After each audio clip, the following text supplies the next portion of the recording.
Okay, the next song is sung by Billy Joel and written by Billy Joel, and it's called New York State of Mind.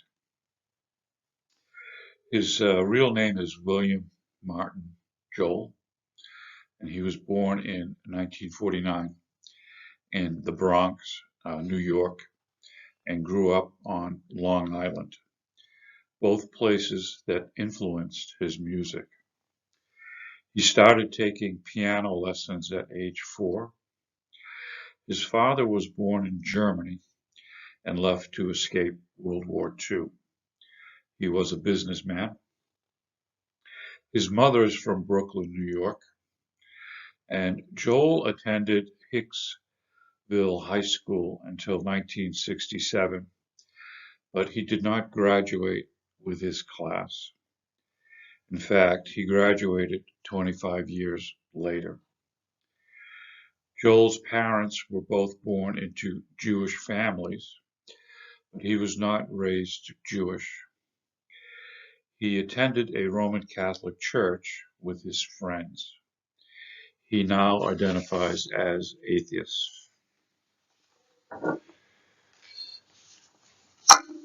Okay, so let's talk a little bit about the song, New York State of Mind. New York City has a charm all its own.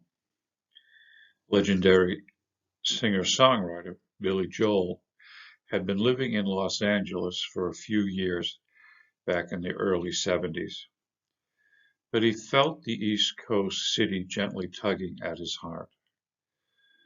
Once he moved back home, he was inspired to write a dedication amidst the city's own turmoils with crime and drugs.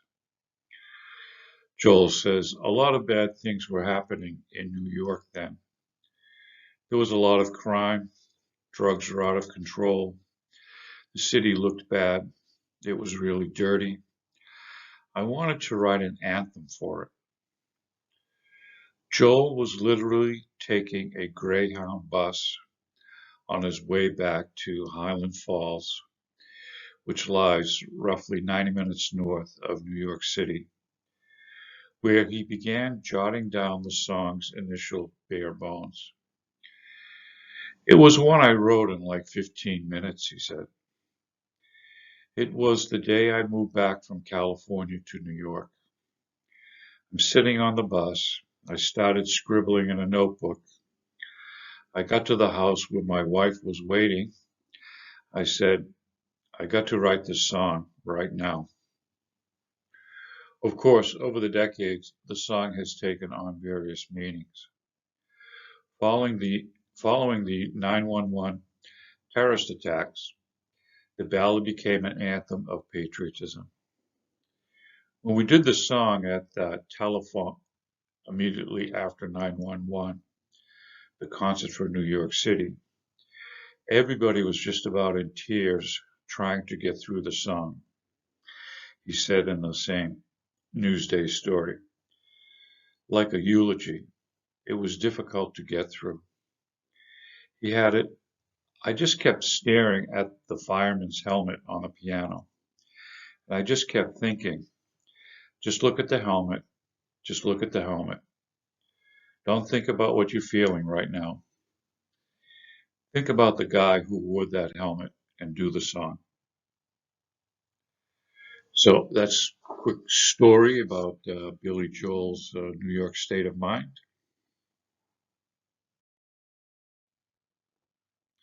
Okay, so what does it mean to be a New Yorker? New York, a city full of dazzling lights, incredible food, and the most self-assured people in the world, either adored or completely loathed. New York is a place where there is no middle ground. You either are or aren't from here. You either do or don't like it here. On a blog, this lady writes about her life in New York City. And it really sums it up pretty nicely. Her name is Velvet Braham.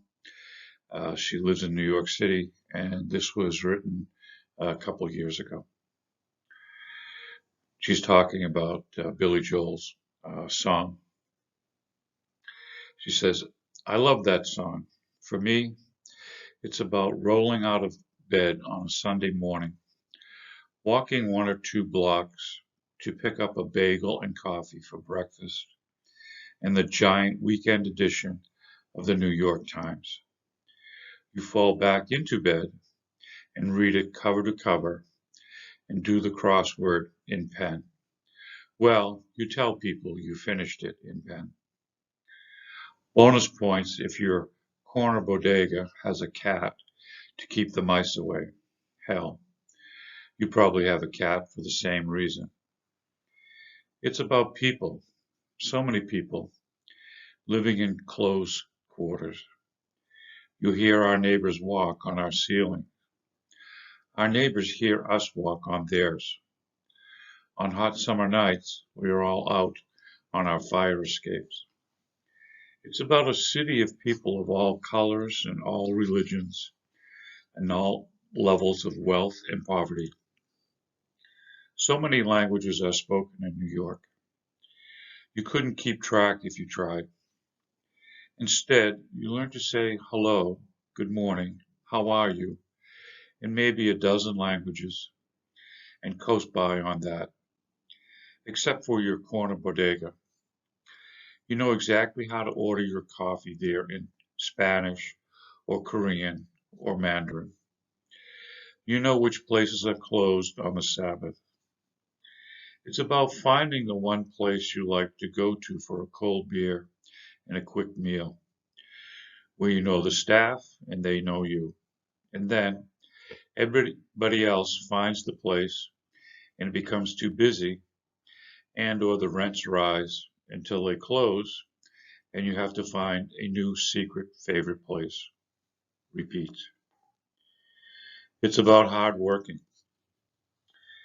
being scrupulous about finances, being predatory about finding the perfect apartment with the perfect supervisor. It's about wandering the museums for hours on a whim. The Temple of Dendur, Monet's The Water Lilies, Dali's The Persistence of Memory. There's a Picasso goat statue on the roof of the MOMA that I love, the dinosaurs in the Museum of Natural History, the Rose Center for Earth and Space, Central Park, theaters, more theater shows than you could possibly watch before they close, comedy clubs, jazz bars, the Philharmonic Orchestra. Hop on the subway and ask people to get somewhere. Everybody has an opinion on which line to take and where to transfer, depending on the day and the time.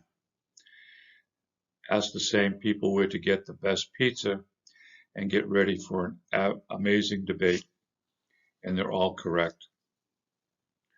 It's about being surrounded and smothered by other people and also feeling solidarity and lonely. It's being able to walk around at any hour of the day or night because the city truly never sleeps. You can choose to connect with any people that you like, or you can weep openly and others will leave you. It's rooftop gardens. It's street markets for farm produce. It's knowing the dogs at the dog run better than you know their owners. It's constantly evolving. It's challenging. It's alive. It's irritating. It's thrilling. It's so beautiful and it's so ugly. You either love it and you will never leave, or you hate it and you can't wait to get out. It's under your skin like a tattoo. I landed here in 1991. I kept thinking the feeling would wear off, but it hasn't yet. Well, I don't buy the New York Times in print anymore. The rest still applies. Sometimes when I leave for a chunk of time, I look forward to getting away from New York City. And my family lives in Indiana, South Carolina, and Florida. But so far, every time, despite, despite the fact that my relatives are hundreds of miles away, returning to New York City feels like coming home. Anyway, that's what I think when I hear the song.